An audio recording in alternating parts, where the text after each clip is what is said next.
Welcome, truth seekers, to another episode of Crimson Case Files.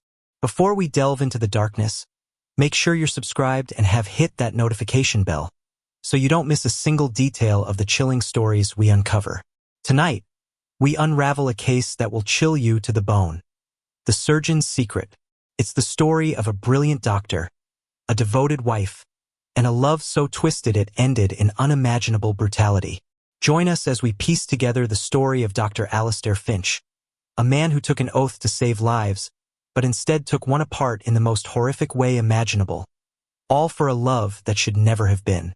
The first thing anyone of consequence noticed about Dr. Alastair Finch was his hands. They were instruments of impossible grace, long and elegant with the delicate, assured movements of a concert pianist. But these hands coaxed no music from ivory keys. They performed miracles on the precipice of death. They danced within the open cavity of a human chest, restarting the faltering rhythm of a dying heart. As a preeminent cardiothoracic surgeon, Alastair was a deity in the sterile, blue-draped world of the operating theater, a beacon of unwavering calm for desperate families clinging to his every quiet, measured word.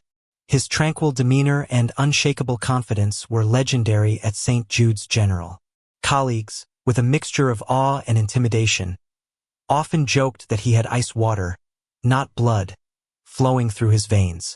But when he shed his scrubs, left the fluorescent hum of the hospital behind, and drove his sleek, silent Tesla back to his sprawling estate in the oak-lined suburbs, the ice seemed to melt, replaced by the warm, devoted affection he reserved for one person: his wife, Eleonora. Eleonora Finch was, by any metric, a work of art. She was the perfect aesthetic complement to her husband's clinical brilliance. With a cascade of auburn hair that caught the light like spun copper, eyes the color of sea glass, and a smile that could disarm the most hardened cynic, she was the epitome of grace and cultivated elegance. Once a promising art curator with a keen eye for nascent talent, she had gracefully relinquished her own ambitions to assume the role of the surgeon's wife, a part she played with an effortless poise that was both admired and envied. Their home, a magnificent colonial revival with stark white pillars and a lawn manicured with surgical precision, was her canvas. She had curated its interior into a sanctuary of minimalist beauty, a testament to quiet luxury and impeccable taste. It was a gilded cage, though she had yet to fully grasp the meaning of the bars, and she was the beautiful, exotic songbird unknowingly trapped within. Their life together was a carefully orchestrated masterpiece of social perfection. They hosted opulent dinner parties where vintage Bordeaux flowed as freely as witty, intellectual conversation. They were patrons of the arts, their names engraved on brass plaques in museum lobbies and theater halls. From the outside, they were a power couple, a perfect union of intellect and beauty. But beneath the polished veneer of their public life, a subtle, disquieting dissonance had begun to play, a note of discord only Eleonora could hear. It started in small, almost imperceptible ways. Alastair's affection, once a comforting warmth, began to feel like a form of possession. His compliments on her appearance were less about her beauty and more about how she reflected upon him. "You look stunning, Eleonora," he would say, his eyes not meeting hers but scanning the room to gauge the reactions of others. "Everyone is looking at you. At us." Her opinions on art, once the subject of lively debates between them, were now gently but firmly dismissed. "Darling, that's a sweet notion," he might say. But the artist's thematic intentions are far more complex than a simple emotional response. He was correcting her, curating her thoughts as she had once curated galleries. The house, her beautiful sanctuary, began to feel less like a home and more like a museum exhibit. Alastair had a pathological need for order. A cushion misplaced, a book left on the coffee table, a single glass left by the sink. These were not minor oversights but infractions against the serene, controlled environment he demanded. He never raised his voice. That wasn't his style. Instead, he would fix the error with a quiet, disappointed sigh. His silence a more potent weapon than any shouted word. It made her feel small, careless, and perpetually on edge. The vast, echoing silence of the house during the long hours he was at the hospital became a suffocating presence. She was an object within the home, another beautiful, perfectly placed piece of art for him to own. The true source of the dissonance, the deep, unsettling hum beneath the floorboards of their perfect life, had a name: Lillian. Lillian Finch was Alistair's stepmother, the widow of his much older, titan of industry father, who had passed away 5 years prior. She was a woman sculpted from marble and moonlight, elegant and coolly beautiful, with silver blonde hair and eyes the color of a winter sky. There was nothing overtly improper about their relationship. To the outside world, Alistair was simply a devoted son to the woman who had, by all accounts, made his formidable father very happy in his final years. But Eleonora saw more. She saw the way Alistair's gaze would soften, his entire posture shifting, whenever Lillian entered a room. She saw the way their hands would touch for a fraction of a second too long when passing a glass of wine. She heard the intimacy in their shared laughter over jokes that excluded everyone else, references to a shared past that Eleonora was not privy to. Lillian, for her part, treated Eleonora with a cloying, saccharine condescension that was impossible to confront directly. She would offer unsolicited advice on everything from floral arrangements to Eleonora's wardrobe, always framed as helpful guidance. "Oh, my dear," she'd say, tilting her head with feigned sympathy. "That color, while lovely, does wash you out just a touch. You have such delicate features, you must be careful not to overwhelm them. Alistair always appreciates a classic, clean look. Don't you, darling?" And Alistair would always agree, with a small, indulgent smile at Lillian that felt like a secret pact. The unease coalesced into genuine fear one Tuesday evening. Alistair was in his home office, a room Eleonora rarely entered, which he kept locked. He had called her in to ask her opinion on a new watch he was considering, a trivial matter that she knew was simply a pretext to have her in his space, under his control. As she stood by his mahogany desk, her eyes fell upon a framed photograph she had never seen before. It was tucked away behind a stack of medical journals, almost hidden. It showed a teenage Alistair, perhaps 16 or 17, standing beside Lillian. Alistair's father was not in the picture. Lillian looked radiant, no older than 30 at the time, her arm linked through Alistair's. But it was the look on the young Alistair's face that made the blood freeze in Eleonora's veins. It was not the look of a stepson admiring his stepmother. It was a look of raw, unadulterated adoration, a burning, possessive hunger that was profoundly disturbing. His eyes were fixed on her with an intensity that transcended familial affection. He was not looking at a parent. He was looking at an idol, a prize, a destiny. "Where did this come from?" Eleonora asked, her voice a near whisper, her hand trembling as she pointed to the frame. Alistair's head snapped up. For a fleeting moment, his calm facade shattered. She saw a flash of raw panic in his eyes, quickly masked by annoyance. "It's just an old photo," he said, his tone clipped. He moved to take it from the desk, but she was faster. She picked it up, her fingers cold against the silver frame. "I've never seen it," she pressed, her heart hammering against her ribs. "You look so intense." "I was a boy," he snapped, snatching the frame from her hand and placing it face down on the desk. "Lillian was very kind to me after my mother passed. My father was distant. She was a comfort." "A comfort," Eleonora repeated, the word tasting like ash in her mouth. The look in that photograph was not one of someone being comforted. It was the look of an obsession taking root. The confrontation, minor as it seemed, created a fissure in their marriage. Alistair became colder, more distant. His control intensified. He began questioning her whereabouts, scrutinizing her credit card bills, commenting on the friends she spoke to on the phone. He was closing ranks, fortifying the walls of the gilded cage. Eleonora, in turn, retreated into herself. The beautiful, vibrant woman began to fade, replaced by a pale, anxious ghost haunting the hallways of her own home. She lost weight. Dark circles formed under her eyes. She stopped painting, the one hobby she had maintained for herself, finding no joy in creation anymore. The breaking point arrived on a rainy Thursday in October. Alistair was supposedly performing a complex 8-hour surgery and wouldn't be home until late. A strange, reckless courage, born of despair, propelled Eleonora towards his locked office.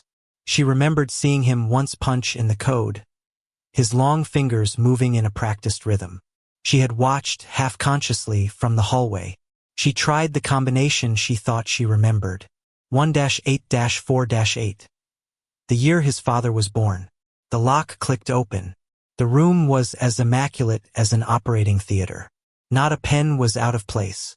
She didn't know what she was looking for, but she felt a primal urge to uncover the truth, to find tangible proof that the monster she feared was real and not a figment of her stressed, hormonal mind, as Alistair had so often suggested. Her search was frantic at first, then more methodical.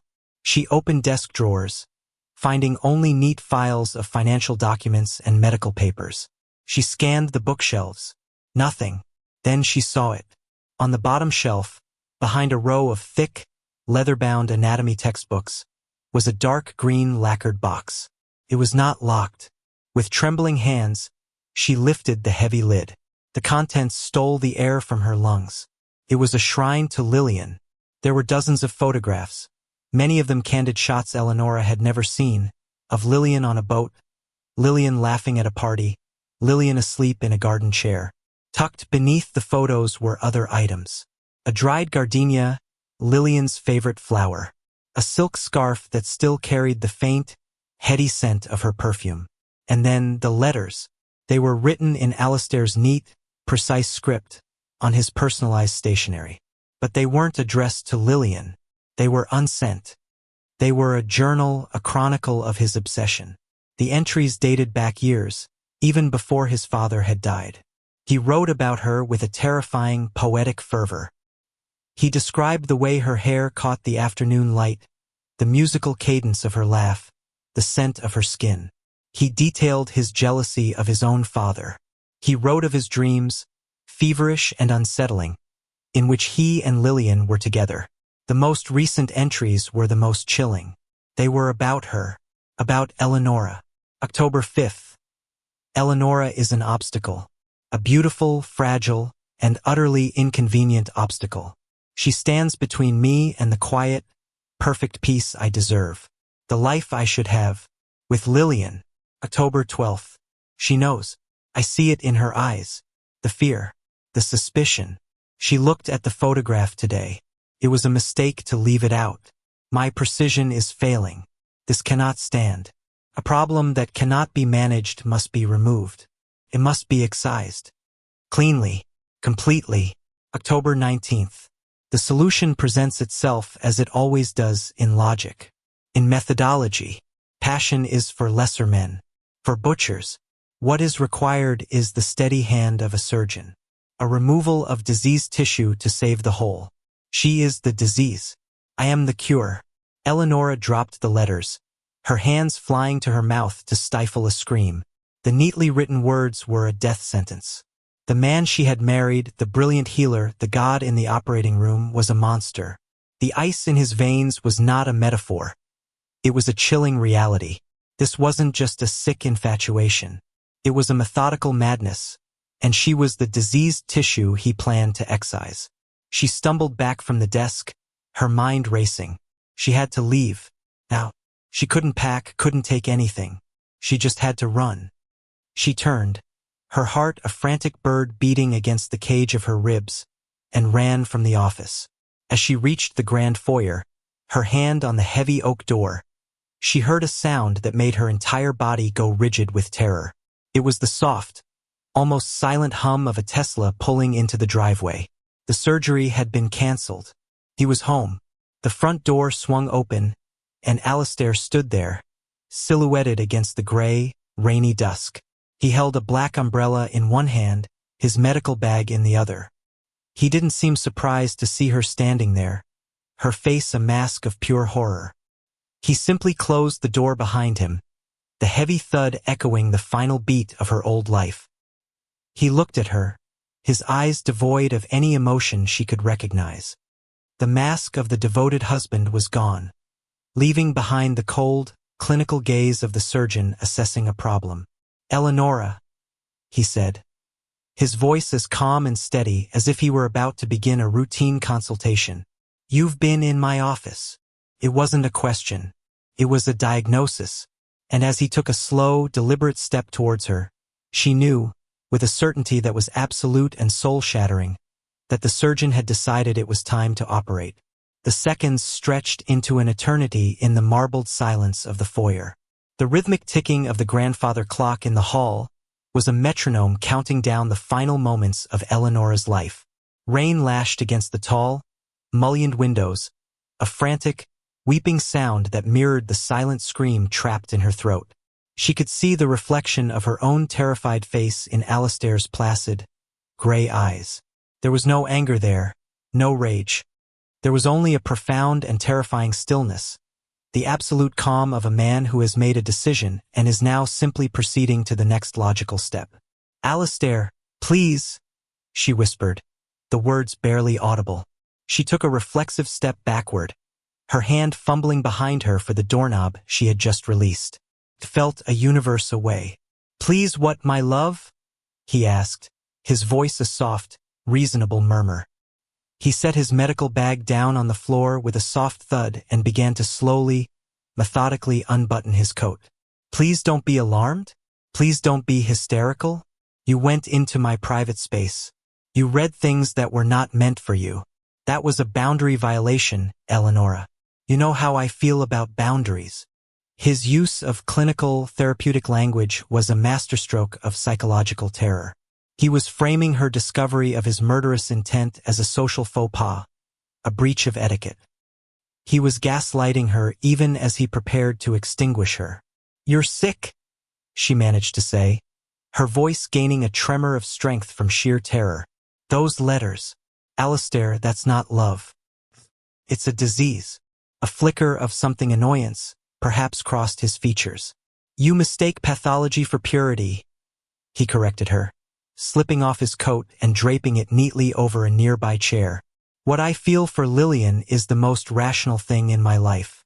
It is the central, organizing principle. You, my dear, were a complication. A beautiful one, I admit, but a complication nonetheless. And as a surgeon, my entire life is dedicated to removing complications." He took another step forward. She took another step back, her fingers finally brushing against the cold brass of the doorknob. Hope, fragile and fleeting, sparked within her. He saw it. He saw the shift in her eyes, the tensing of her muscles as she prepared to turn and flee into the storm. "I wouldn't," he said, his voice dropping an octave, losing its conversational tone and acquiring a new, hard edge of command. "Think, Eleonora. Where would you go? Out into the rain? To the police? What would you tell them? That your husband, the celebrated Dr. Finch, wrote some overwrought prose in a private journal? They would think you a hysterical, overwrought wife. They might even call me out of professional courtesy. And I would come and collect you, and I would be very, very disappointed." His logic was a venom paralyzing her will. He was right. Who would believe her? She had no proof but the letters she had left scattered on his office floor. She was the unstable wife, he was the pillar of the community. "What do you want, Alistair?" she asked, her body trembling uncontrollably. A gentle smile touched his lips. It did not reach his eyes. "I want you to be calm," he said soothingly. "You're clearly overwrought. You've had a shock. Your heart is racing, your breathing is shallow. You need to rest. Let me help you." He moved towards her, not with a predator's lunge, but with the measured, reassuring gait of a doctor approaching a frightened patient. It was this performance of care that was the most monstrous thing of all. He was playing the part of the healer as he prepared to kill. Before she could react, his hand shot out, not in a violent strike, but in a swift, practiced movement. He wasn't grabbing her arm. He was feeling for the pulse point on her wrist. His fingers were cool and clinical. In his other hand, she now saw a small syringe, which he must have palmed from his pocket. It was filled with a clear liquid. "A mild sedative," he explained, as if discussing a routine procedure. Something to calm your nerves. Propofol. You'll just feel a little sleepy. It's what we use before surgery. A gentle drift into peace. The word surgery jolted her from her paralysis. She tried to wrench her arm away, but his grip was like steel. It was the grip of a man who held struggling hearts in his hands. With his other hand, he expertly found the vein on the inside of her elbow. She felt a sharp, cold prick. "There now," he murmured, his voice close to her ear. "That's better, isn't it? Just breathe. Relax. Let the medicine do its work." A pleasant, milky warmth began to spread through her veins. Her panic began to dissolve, replaced by a strange, buoyant detachment. Her limbs grew heavy, her thoughts slow and syrupy. The terrifying figure of her husband began to blur at the edges, his face softening into a concerned, handsome mask. The last thing she was aware of was the feeling of his strong arms lifting her from the floor as her legs gave way, and his voice, a distant, reassuring whisper. Time to excise the complication. When Alistair looked down at his wife's unconscious form, cradled in his arms, he felt no remorse. He felt no guilt, no anger, not even a thrill of victory. What he felt was a profound sense of rightness, of order being restored. The chaos she had introduced by discovering his private world was now contained. The procedure could begin. He carried her not to their bedroom, but down to the basement. His basement was not like other people's. It was a testament to his obsessive need for control. The concrete floor was sealed with gray epoxy, making it non-porous and easy to clean. The walls were lined with sterile, stainless steel shelving. In the center of the room, under a stark, shadowless LED panel light, was a heavy-duty stainless steel table he had custom-ordered from a medical supply company, ostensibly for complex hobbies. He laid Eleonora upon it gently. She looked like a patient, prepped and ready for the operating theater. He went back upstairs, his movements unhurried and efficient. He retrieved his medical bag. He took the letters from his office and burned them in the fireplace, watching until the last corner of the heavy cream stationery had turned to black, weightless ash. He then went to Eleonora's closet and selected a suitcase. He packed it with a random assortment of her clothes, toiletries, and a few of her favorite books. He placed it by the front door, a prop in the drama he was about to stage. He sent a text from her phone to her sister. "Things with Alistair are unbearable. I need to get away. I'm leaving for a while to clear my head. Don't worry, I'll call you when I'm settled." He then powered her phone off and placed it inside her handbag, which he put with the suitcase. The narrative was established. The distraught wife had fled in the night. Returning to the basement, he began his preparations. He changed out of his work clothes and into a set of worn surgical scrubs he kept for messy jobs around the house.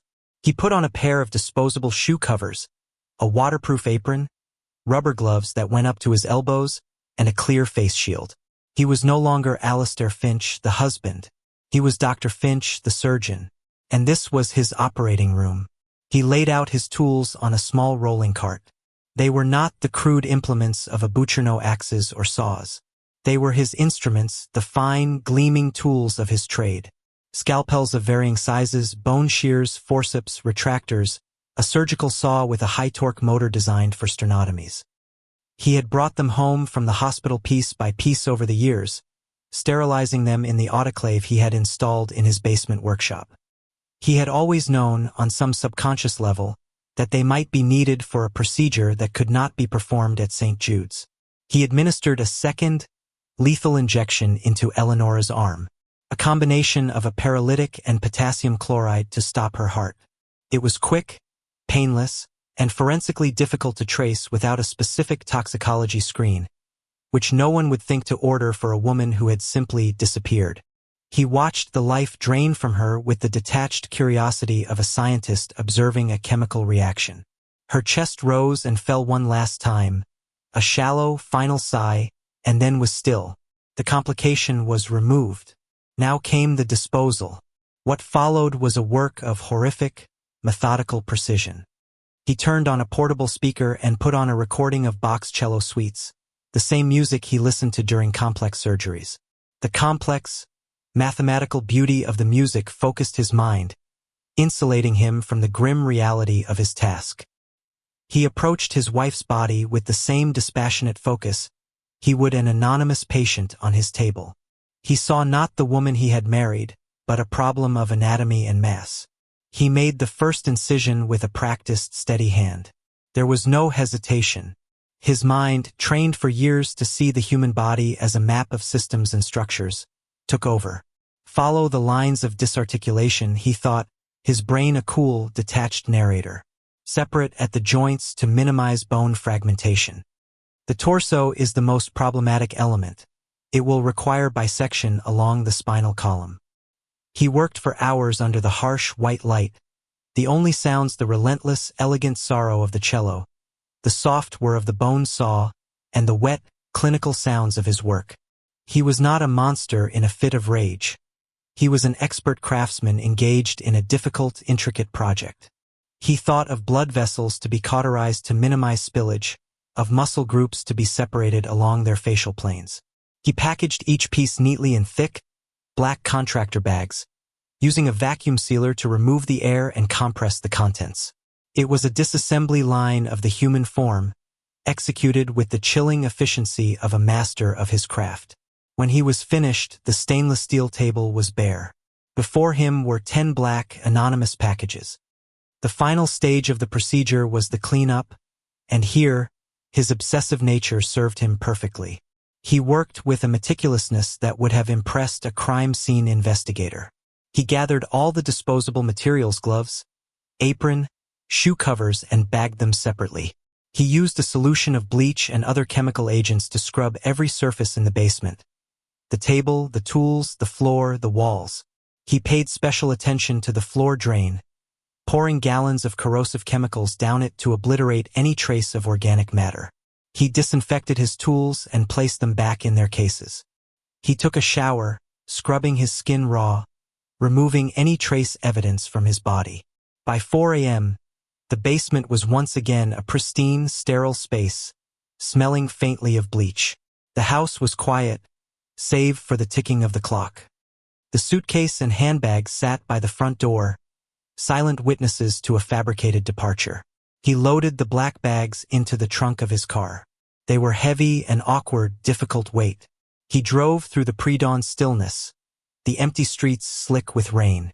He took a winding route to the coast, miles from their home. He had a place in Minda, treacherous stretch of coastline known for its powerful undertows and rocky, inaccessible coves, a place where things that went into the water were rarely seen again. He parked at a deserted scenic overlook. One by one, he carried the heavy bags to the edge of the cliff, straining with the effort. He did not look down into the churning, black water below. He simply let each one go, watching them fall and disappear into the violent surf. He felt nothing. It was merely the proper disposal of medical waste. He drove home as the sun began to rise, painting the gray sky with streaks of pink and orange.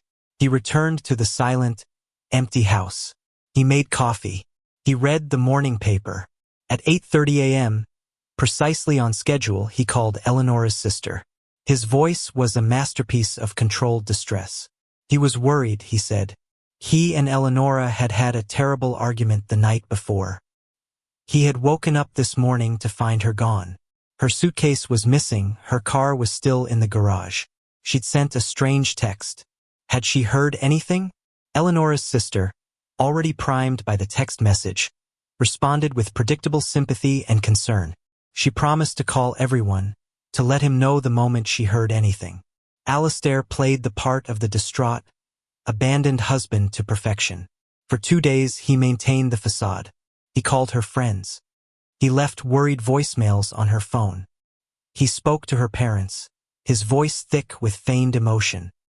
He continued his work at the hospital, his colleagues commenting with admiration on his professionalism in the face of such personal turmoil. He was the perfect, grieving husband. On the 3rd day, as planned, he reported his wife missing to the police. He sat in the quiet, sterile interview room, his hands resting calmly on the table. He recounted his fabricated story to Detective Miles Corrigan, a weary-looking man with intelligent eyes that seemed to miss nothing. Corrigan was patient, asking questions in a low, even tone. Alistair answered them all, his narrative seamless and consistent. "Do you mind if we take a look around your house, Dr. Finch?" Corrigan asked. "Just routine. Sometimes people leave a note, something tucked away." "Of course, Detective," Alistair said without hesitation. Anything to help find her. He had prepared for this. The house was immaculate. There was nothing to find. Corrigan and his partner were respectful as they walked through the sterile, perfect rooms. They looked in closets, under the bed, through her desk. Nothing. Alistair watched them, his composure absolute. He felt a surge of pride in his own intellectual superiority. They were simple men, looking for simple clues in a crime that was anything but. They moved to the basement. Alistair's heart gave a single, hard thump against his ribs. An involuntary reaction he immediately suppressed.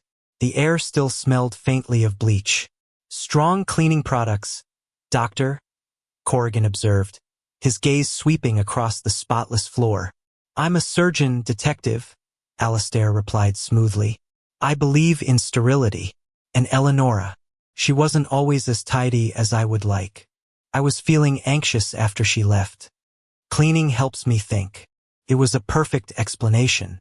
Plausible, consistent with his character. Corrigan nodded, seeming to accept it. He walked over to the floor drain in the center of the room. He knelt, pulling a small, high-intensity flashlight from his pocket, and peered into the grate. Alistair watched him, his body perfectly still.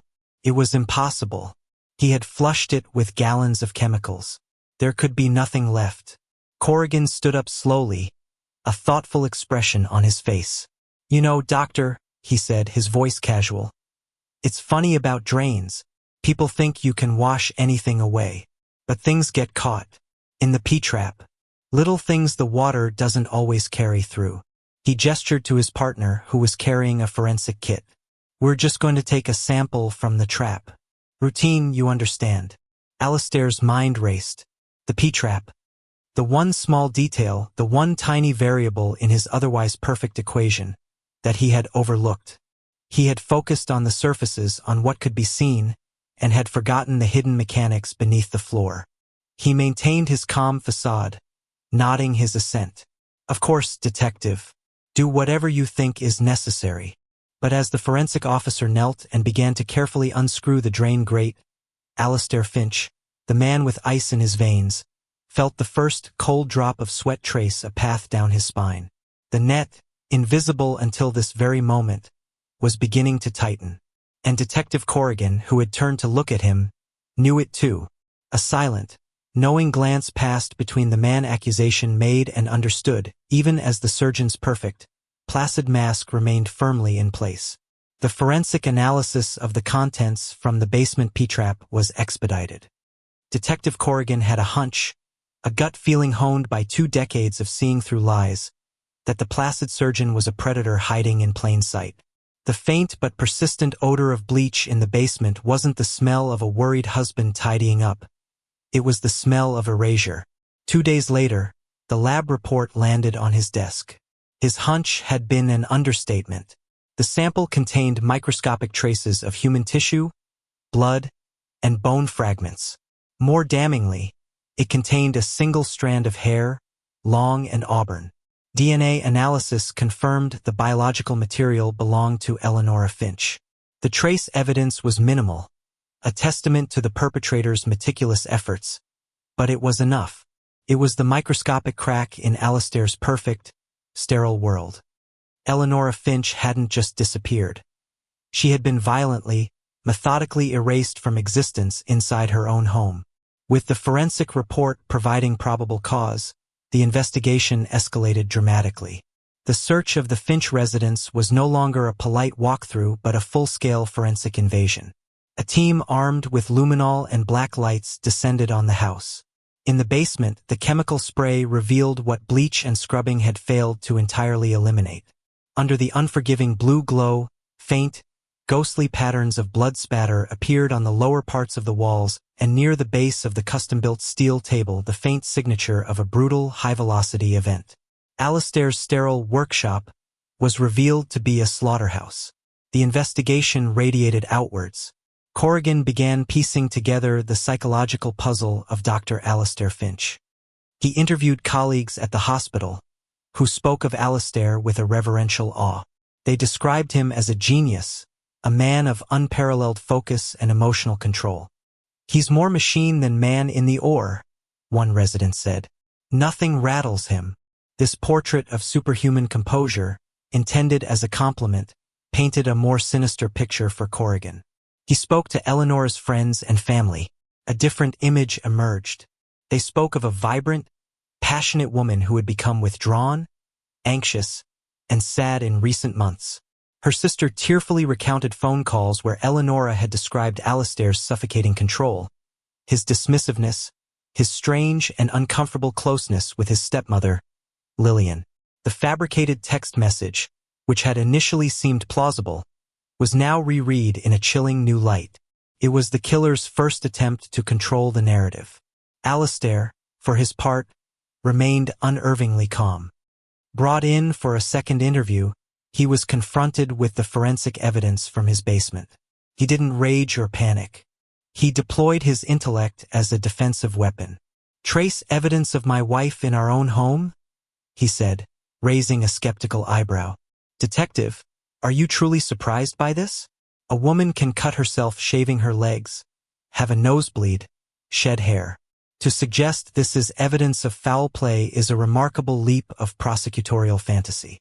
He had an explanation for everything. The blood spatter? A chemical reaction between the luminol and the potent cleaning agents he used. He was a surgeon, after all. He understood chemistry. He was smooth, plausible, and arrogant, his tone laced with condescension for the detective's supposedly inferior intellects. He believed he was smarter than them, that his crime was too perfectly conceived for them to unravel. It was this monumental narcissism that would ultimately be his undoing. Corrigan shifted the focus of the investigation to the motive. All the stories of unease came back to one person, Lillian Finch. He scheduled an interview with her at her opulent penthouse apartment, a place of glass and steel with panoramic views of the city. Lillian was the picture of grieving sophistication, dressed in tailored black silk, her silver blonde hair perfectly coiffed. She spoke of her dearest Eleanora with a voice full of sorrow, dabbing at her dry eyes with a lace handkerchief. She described Alistair's devotion to his wife and his current state of utter devastation. "He is completely lost without her, detective," she said, her voice a delicate tremor. "Alistair feels things so deeply, though he doesn't always show it. He has a profound capacity for love. He inherited that from his father." Corrigan let her perform, patiently observing the subtle cracks in her own facade. He noted the way she never quite met his eye, the way her hands, laden with expensive rings, fidgeted with her pearl necklace. He asked about her relationship with Alistair. "I have tried to be a mother to him," she said, her performance shifting to one of noble maternal sacrifice. "Ever since his own mother passed, and then his dear father. I am all he has left. He relies on me for guidance, for comfort. It is a sacred trust." "Did Eleanora's presence interfere with that trust?" Corrigan asked, his question a carefully placed scalpel of his own. A flicker of genuine emotion, a cold, hard anger flashed in Lillian's eyes before being extinguished. "Eleanora was a different sort of person," she said carefully. "She was more fragile. I believe she was sometimes jealous of my bond with Alistair. She couldn't understand the depth of our family history. It was a source of some tension, I admit. She was subtly planting the seeds of her defense, painting Eleanora as the jealous, unstable wife and herself as the innocent matriarch." Corrigan knew he was talking to the heart of the crime. She may not have held the knife, but she had sharpened the blade. The breakthrough came from an unexpected source. A deep dive into Alistair's finances revealed a regular, exorbitant expense: the monthly rental fee for a high-security, climate-controlled storage unit across town. It was listed under his name, paid for from a private account. It was the one detail that didn't fit the rest of Alistair's meticulously ordered life. What did a man who kept everything at his immaculate home need with a secret storage unit? Corrigan obtained a warrant. When the heavy steel door of Unit 237 was rolled up, the detectives stood in stunned silence. It was not filled with furniture or old files. It was a meticulously curated, obsessive shrine. One wall was covered with hundreds of photographs of Lillian Finch, from her youth as a socialite to the present day. Another wall held mannequins dressed in clothes identical to outfits they had seen Lillian wear in photos. There were glass cases containing personal items, a lipstick tube, a wine glass with a faint print still visible, a single silver earring. It was the physical manifestation of the letters Eleonora had found. It was a museum of Alistair's decades-long obsession. This was the leverage Corrigan needed. He brought Lillian Finch in for another interview, this time not in the comfort of her penthouse but in the cold, windowless interrogation room at the station. He didn't ask questions. He simply slid a stack of glossy 8 by 10 photographs of the storage unit across the table.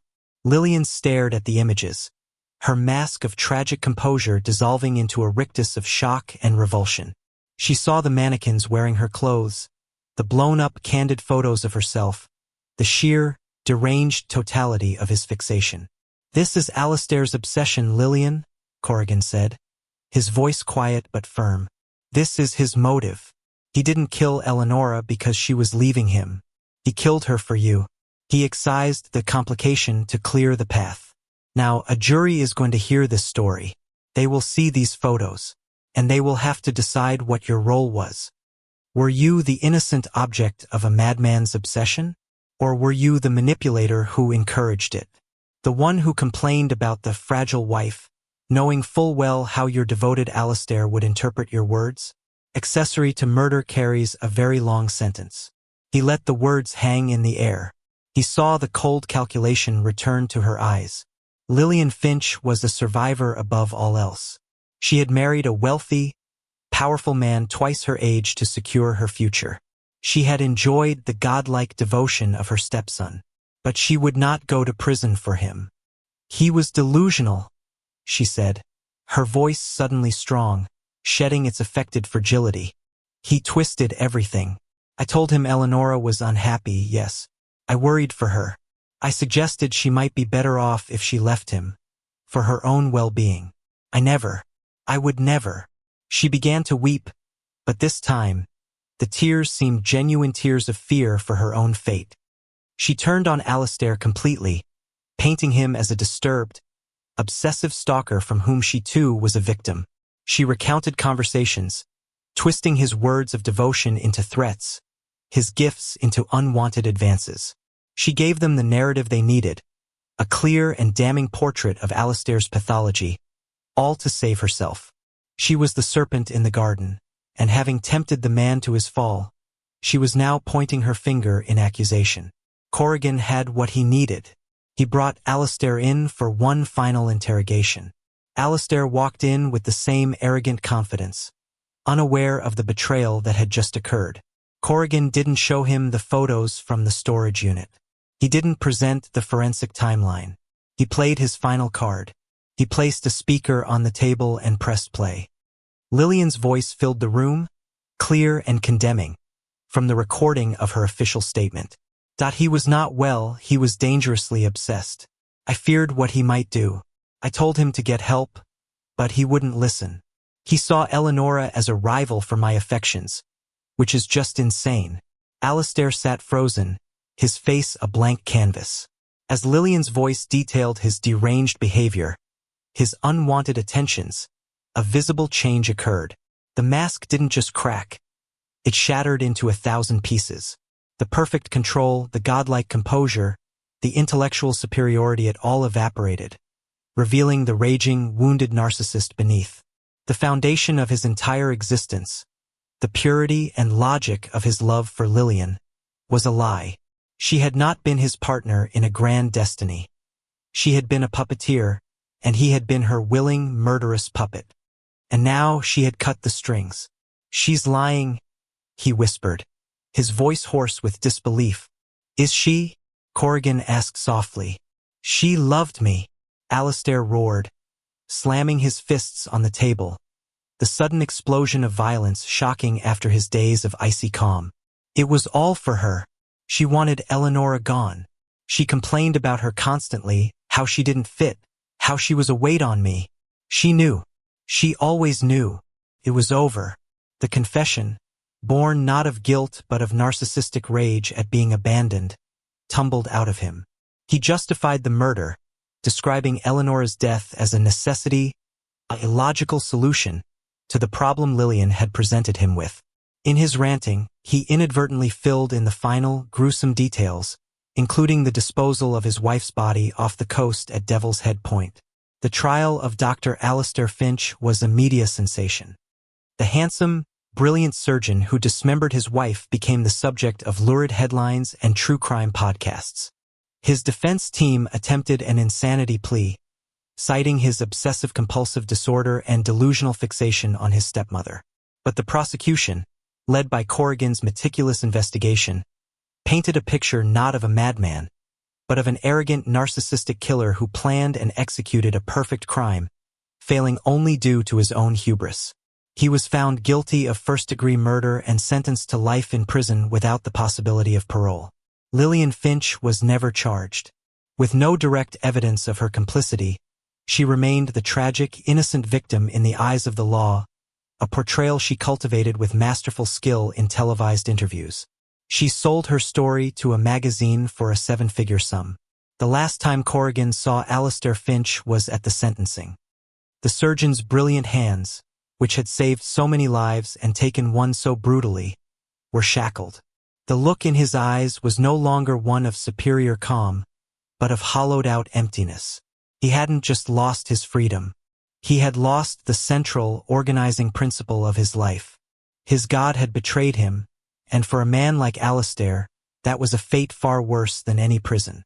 The gilded cage had been for him all along, and he had forged its bars himself, out of a love that was nothing but a methodical, murderous madness.